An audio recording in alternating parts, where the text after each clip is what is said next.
seja teu, dá-me amor no lar, faz-me renunciar ao eu, faz-me mais amar.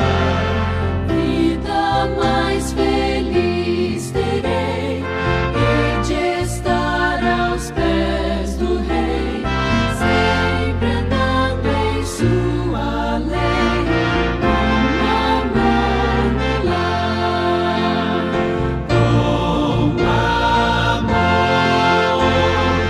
Com amor, não há dor, não há pesar, com amor no lar. Olá, crianças! Chegou um momento que eu gosto muito, a adoração infantil. Vamos aprender muitas coisas sobre a Bíblia e sobre Jesus, e junto com os pais. Vamos prestar bastante atenção, ok? Hoje vamos ouvir uma história muito especial.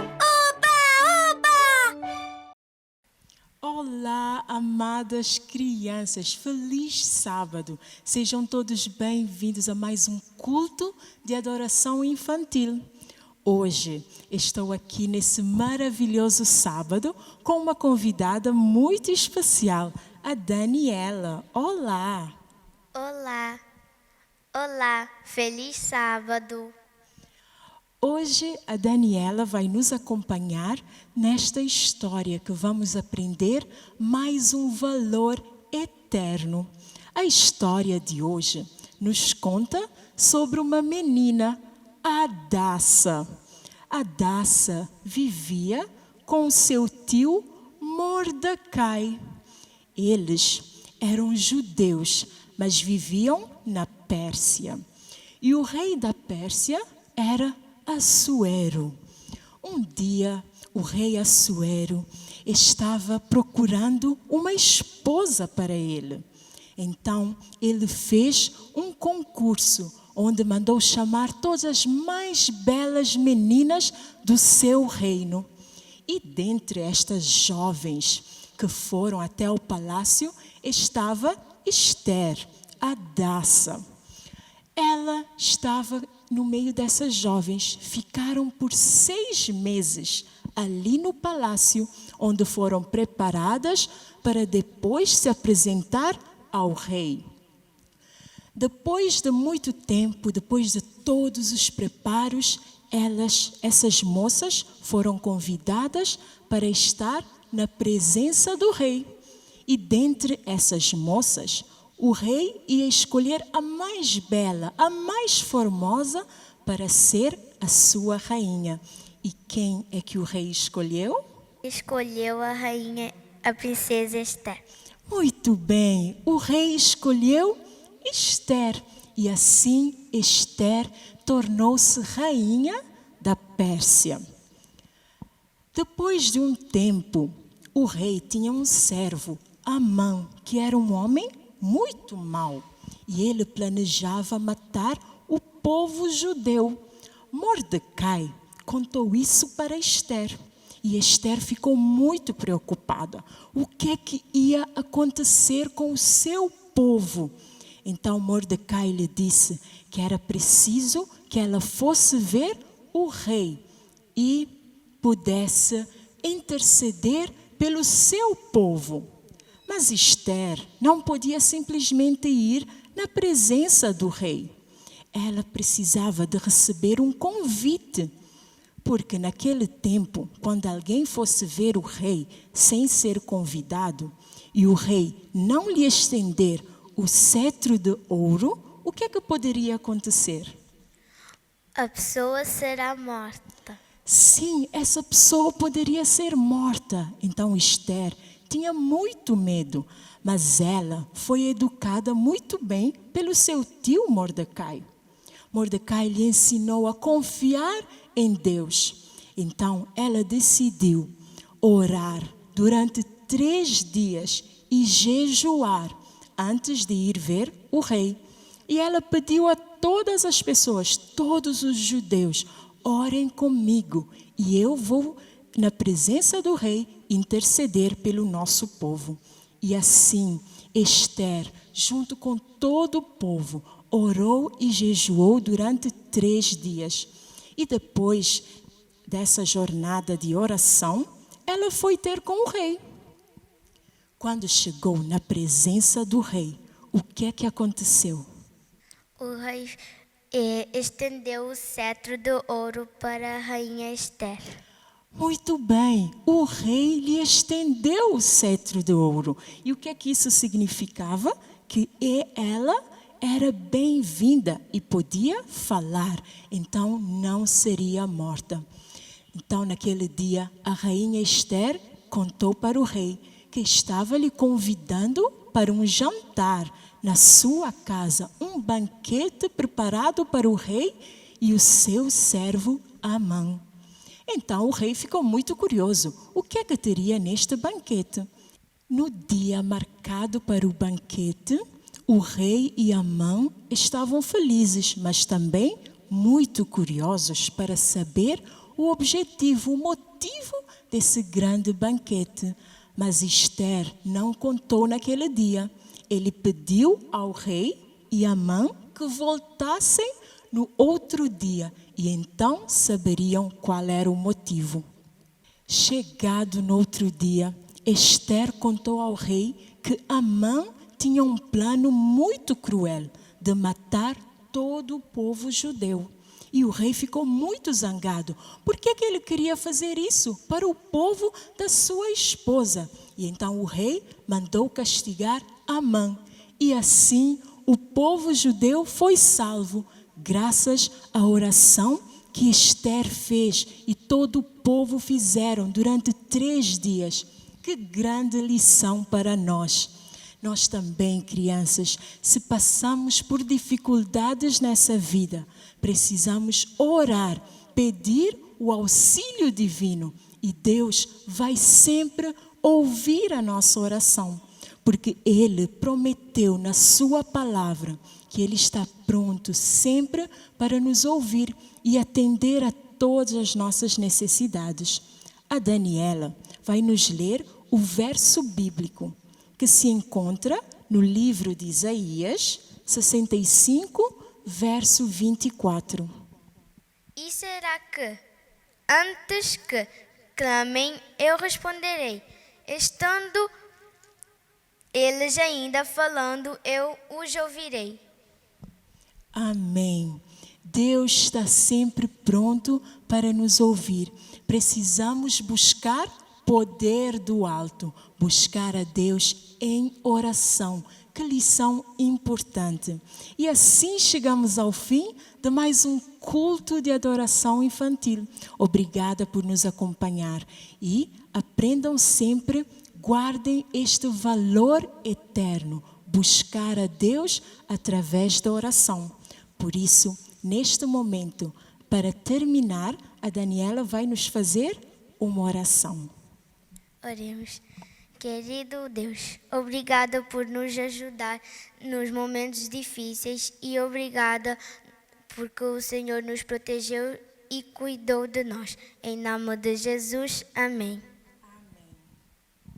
E assim despedimos de cada um de vocês que nos assistiram. Até próximo sábado. Tchau!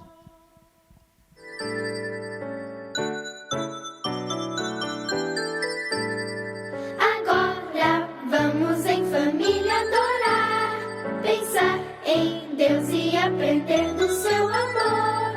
Oh, que alegria sentimos aqui de juntos poder escutar a voz do Senhor, a voz do Senhor.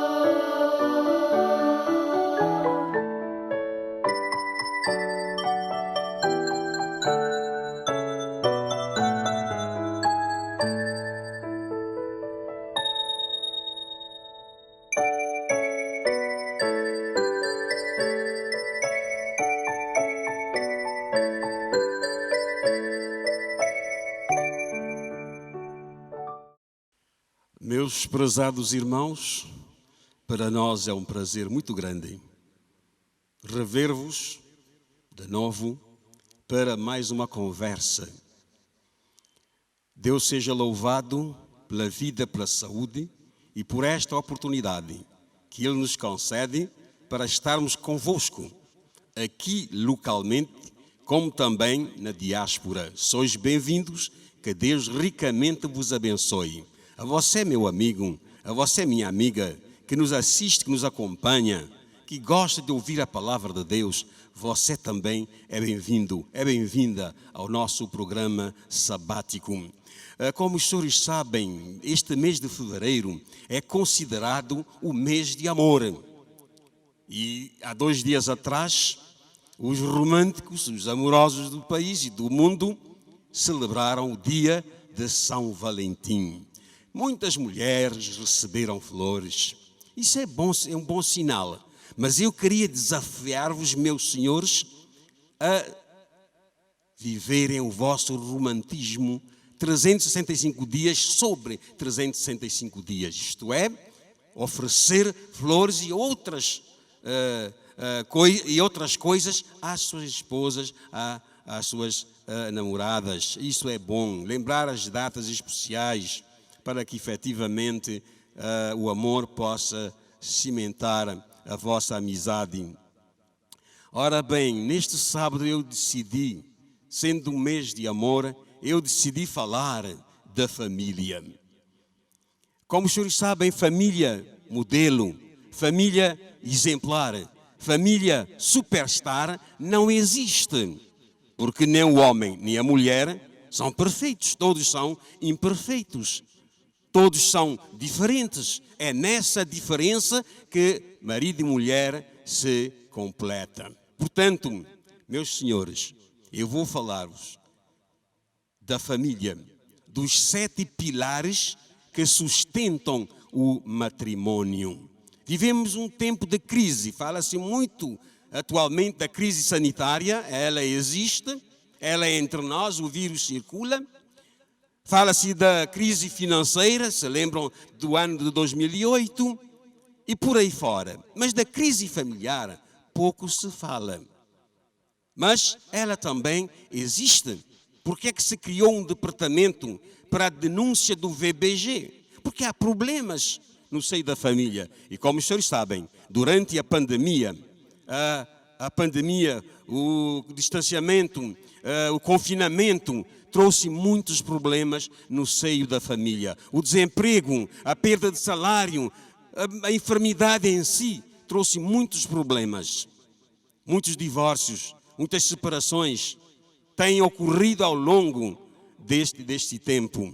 E como é imprevisível o fim da erradicação desse vírus, oxalá que seja para breve, mas não se sabe até quando. Então, há que haver muita paciência, tolerância zero no seio da família, para que efetivamente as famílias possam se consolidar em tempo de crise. Eu vou ler um pensamento da Bíblia que vai introduzir a nossa conversa. Este texto se encontra no livro de Evangelho segundo São Mateus, capítulo 7, versículos 24 a 27. A minha Bíblia diz o seguinte: todo aquele, pois, que ouve as minhas palavras e as pratica será comparado a um homem prudente que edificou a sua casa sobre a rocha. E caiu a chuva, transbordaram os rios, sopraram os ventos e deram com ímpeto contra aquela casa, que não caiu porque estava edificada sobre a rocha. 26.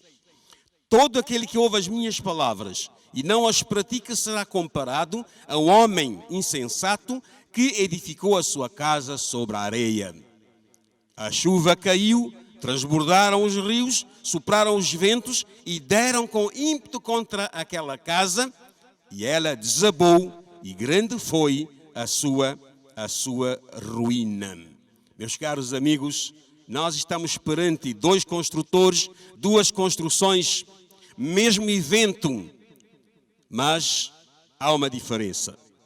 A casa construída sobre a rocha resistiu aos ventos, resistiu às intempéries, resistiu à chuva. Mas a casa que foi construída sobre a areia desabou. A areia é símbolo de caminho da facilidade. Facilmente se constrói sobre a areia. Mas em termos de resistência, é a casa construída sobre a rocha que tem resistência contra os ventos, contra os rios que subiram, contra a grande chuva torrencial.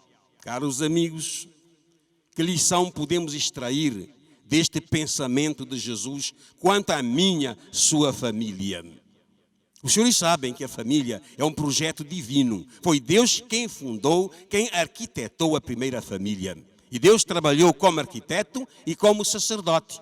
Como arquiteto disse, não é bom que o homem viva só. E como sacerdote, ele abençoou o par dizendo: sede fecundos e dominai, enchei a terra. Meus caros amigos, a família é um projeto divino. Mas hoje ela está em crise, ameaçada por vários problemas internos e externos. E há que saber como dar combate a essas ameaças. E todo marido, toda mulher deve trabalhar para consubstanciar, solidificar a amizade entre os cônjuges. Eu vou falar do primeiro pilar. O primeiro pilar, vocês se lembram que no passado as casas não havia muita técnica, então não havia pilares nas casas, e por isso é que hoje muitos estão a construir de novo. Mas hoje usa-se pilares para sustentar o prédio. Geralmente nós fazemos alusão a um prédio quanto à sua pintura, quanto à sua arquitetura, mas a parte fundamental é a parte que nós não vemos, é a sua fundação, ou seja, o seu alicerce. Caro amigo, a sua casa, a sua família, está fundamentada sobre a rocha ou sobre a areia? Depende de você, depende do que você pretende para com a sua família. O primeiro pilar chama-se amor. É o primeiro pilar. Escreva aí, você que está em casa, que o primeiro pilar é o amor. Nós cantamos regularmente em nossa igreja: com amor no lar, tudo é belo como a flor. Eu acredito que quando duas pessoas de sexo oposto se apresentam perante o notário público, perante o padre, o pastor, para celebrar o casamento, é na base do amor. E uma das responsabilidades do marido no casamento é amar a sua esposa. Jesus diz no livro de Efésios 5, versículo 25, dizendo: vós maridos, amai as vossas mulheres. Amai as vossas mulheres. Eu deixo aqui uma dica para os maridos que estão lá em casa a nos escutar neste momento. Seja você cristão ou não, você tem uma família e precisa amá-la. Então, a receita é: diga para a sua esposa pelo menos 5 vezes ao dia que você a ama. Isto vai solidificar a amizade, cimentar a amizade entre marido e mulher. Paulo, por falar do amor, reservou todo um capítulo da Bíblia. No livro de 1 Coríntios 13, ele falou da altura, do comprimento, da largura, da profundidade do amor. E alguém escreveu dizendo que a medida do amor é amar sem medida. É o primeiro pilar. Aliás, o amor é o fruto do Espírito. Amor, princípio, desinteressado. O segundo pilar é o perdão. Nem o marido é perfeito, nem a mulher é perfeita. Errar é humano, perdoar é divino. O casal deve saber perdoar. Perdoar-se mutuamente. Quando o marido erra, a mulher deve estar disposta a perdoar o seu marido e vice-versa. No casamento, o coração do marido deve ser a sepultura das falhas da mulher. Vice-versa. Porque é nessas falhas, é nesses momentos críticos que vocês podem crescer para terem um lar, se tornando um pedacinho do céu sobre a terra. Vocês se lembram que Jacob e Esaú se separaram, ficaram de costas voltadas por 20 anos. Marido e mulher, se surgir uma briga em vossa casa, não fiquem de costas voltadas. A maior arma para a resolução do problema na família é o diálogo franco, aberto e transparente. E se vocês souberem perdoar-se mutuamente, claro que o vosso lar será um lugar mais agradável para se viver. Perdoai-vos uns aos outros. Aliás, uma das partes da oração dominical do Pai Nosso diz: perdoai-nos as nossas ofensas, assim como nós perdoamos a quem nos tenha ofendido. Marido, saiba perdoar a sua esposa. Mulher, saiba perdoar o seu marido e a vida continua. O terceiro pilar é a confiança. A Bíblia diz: maldito o homem que confia no homem. É o que a Bíblia diz. Mas na mulher, a Bíblia diz, no livro de Provérbios 31, versículo 11, está escrito: o coração do seu marido confia nela. Porque essa relação, caros amigos, prezados telespectadores, essa relação é uma relação de partilha entre marido e mulher. Então, há que haver confiança. Porque se a desconfiança se instalar no seio da família, vai ser extremamente difícil dirigir, conduzir o seu lar, a sua família, rumo ao porto da felicidade. Porque você pode experimentar a felicidade mesmo vivendo num mundo infeliz. Pode-se conseguir, porque se Jesus Cristo for o primeiro, se a sua casa, a sua família estiver fundamentada sobre a rocha que é Cristo, claro que a vossa família, o vosso lar vai resistir a todas as intempéries da vida. Fidelidade é o quarto pilar. Ser fiel até a morte, disse Jesus em Apocalipse 2, versículo 10. Ser fiel até a morte e dar-te-ei a coroa da vida. Caros amigos telespectadores, nesta semana que é deste mês de fevereiro, que é o mês de amor, nós estamos um pouco por todo lado trazendo temas da problemática da família, para ajudar as famílias. Estas orientações, esses ensinamentos são uma mais-valia para a família que está em crise, ou que passa por momentos difíceis. Então, o tema geral desta semana, que está a decorrer um pouco por todo o lado, é fiéis até a morte. O casamento é uma relação que não termina.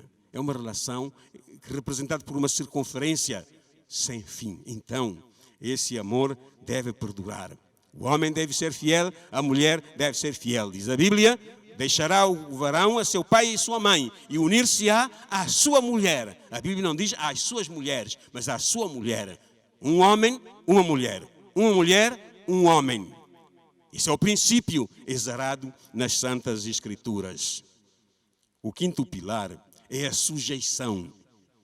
Quando a Bíblia diz: vós maridos, amai as vossas mulheres, nada de violência, nada de VBG no seu lar, para que ele seja um pequeno céu em miniatura.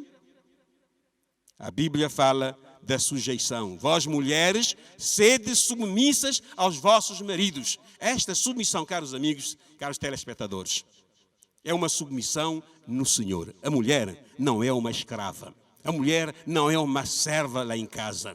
Não é uma boneca lá em casa. Não é um robô lá em casa. Aliás, diz-se comumente que as mulheres têm sexto sentido. Então, elas têm ideias, têm pontos de vista, têm sugestões maravilhosas. Então, há que saber escutar as mulheres. Esta sujeição é no Senhor. Deve haver uma relação de partilha e em todas as decisões, seja quais forem elas, grandes ou menores, devem ser tomadas em consentimento um com o outro. Jamais uma decisão unilateralmente. Sujeição no Senhor. Aliás, São Paulo aos Efésios diz, 5:21, diz: submetei-vos, sujeitai-vos uns aos outros. O marido deve também se submeter à sua mulher. O penúltimo pilar é a união. A Bíblia diz: deixará o varão a seu pai e sua mãe e unir-se-á à sua mulher. E os dois se tornarão uma só carne. O que é que isto quer dizer? Tornar-se uma só carne. Será que a mulher no casamento vai perder a sua identidade? Vai perder a sua personalidade? Claro que não. Claro que não. Mas esta união, tornar-se uma só carne, é ver numa mesma direção, é procurar os mesmos objetivos, os mesmos alvos traçados pela família. Os dois trabalham para que possam efetivamente alcançar o alvo preconizado. É assim, é isso que significa tornar-se uma só carne. Juntam-se as ideias e tira-se uma que sirva à família no seu geral. O último pilar é a paciência. Meus caros amigos, há que haver muita paciência. Tolerância zero em casa, sobretudo nesse tempo de confinamento, nesse tempo de pandemia, que passamos maior parte do tempo em casa. Nós precisamos exercer a paciência. Aliás, a paciência é um dos traços característicos da igreja verdadeira, que guarda os mandamentos de Deus e tem o testemunho de Jesus. Ser paciente é ser tolerante, é suportar. A Bíblia diz: suportai-vos uns aos outros. O marido deve suportar a mulher deve suportar o marido. Uma vez perguntou-se a um casal, numa grande reunião: meu senhor, quantos anos de casados? E o senhor respondeu: quantos anos de casados? Não, quantos anos de cansado? Estão a perceber? É como se estivesse cansado de tanto carregar, tanto puxar esta senhora atrás de si. Meus caros amigos, há que haver paciência, porque o mundo está de cabeça para baixo. Os problemas aumentam a cada dia. As famílias vivem momentos dramáticos, ou com marido com a esposa, ou esposa com o marido, ou com os filhos que entraram na droga, na promiscuidade e no álcool. Então, há muitos problemas, muita depressão. As famílias precisam de apoio. Daí, a igreja tem um papel preponderante no seio da família, para ajudar, para orientar a família, para que efetivamente as famílias possam viver felizes. Meus caros amigos, caros telespectadores, chegamos ao fim da nossa conversa. Eu queria perguntar a você que está do outro lado, a você que nos escuta neste momento: diga-me, o seu lar está sobre a rocha ou sobre a areia? Você escolheu o caminho da facilidade ou o caminho do sacrifício para ter um lar que se torna um pequeno céu em miniatura? Medite nesta pergunta e encontre uma resposta salutar para que efetivamente o seu lar esteja enraizado sobre a rocha. A rocha na Bíblia representa Jesus Cristo.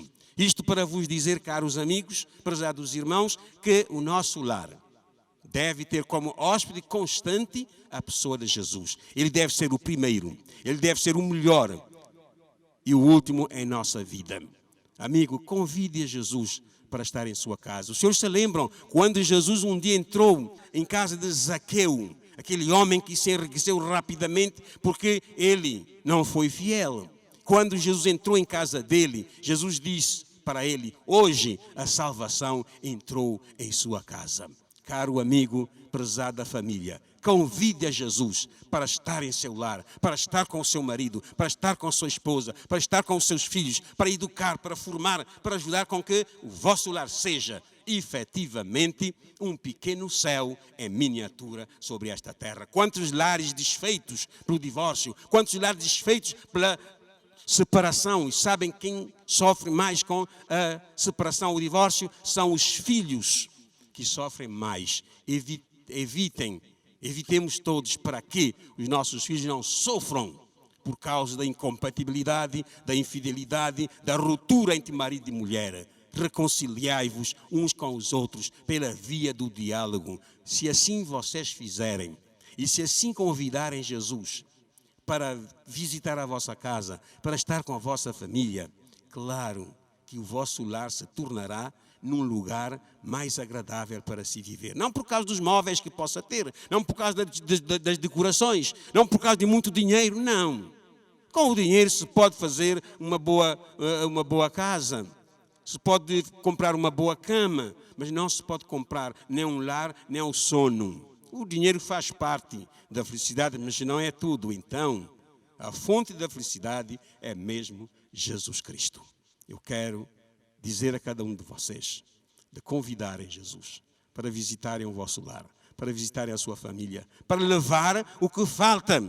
Se o pilar do amor está prestes a desmoronar, repare este pilar, olhe para Jesus Cristo, é Ele o construtor da família. Se o pilar do perdão está vergado, você não consegue perdoar o seu marido, não consegue perdoar a sua esposa por uma razão ou outra, por uma situação ou outra, peça a Deus que lhe dê força para erguer este pilar. Se for o pilar da confiança, você desconfia do marido, você desconfia da mulher, então peça a Jesus para reerguer este pilar da confiança, para que efetivamente o vosso lar possa se ingrar nesse mundo turbulento. Se o vosso lar está neste momento entrincheirado pelo inimigo da felicidade, pelo inimigo da paz, peça a Jesus que afaste este inimigo para longe de ti e você será feliz. Eu queria, para terminar mesmo, fazer uma oração a Deus por minha família, por sua família, para que Deus efetivamente nos abençoe, nos ajude, mesmo em tempo de crise, a ter uma família saudável, com saúde física, mental, espiritual, emocional. Isso não é fruto do acaso. Só Jesus, que é a fonte da felicidade, pode conceder a todos nós o que nós precisamos mais em nossa casa. Fechemos os olhos, encurvemos a fronte para esta palavra de consagração. Querido Deus e bom Pai que estás nos céus, nós te agradecemos por esses momentos passados com nossos irmãos e nossos amigos, para falarmos um pouco desses pilares que sustentam o matrimônio, que sustentam a família que vive em tempo de crise de vária ordem. Pai, visite a cada família, leve a paz onde haja guerra, leve o amor onde haja ódio, leve a alegria onde haja tristeza.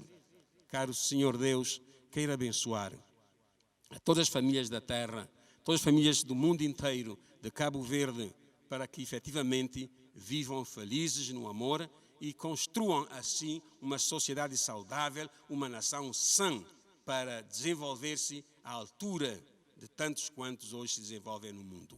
Que a tua graça repouse sobre nós, te suplicamos em nome de Jesus. Amém. Muito obrigado, até uma próxima oportunidade, se Deus assim nos conceder vida e saúde. Que Deus ricamente vos abençoe. Amém.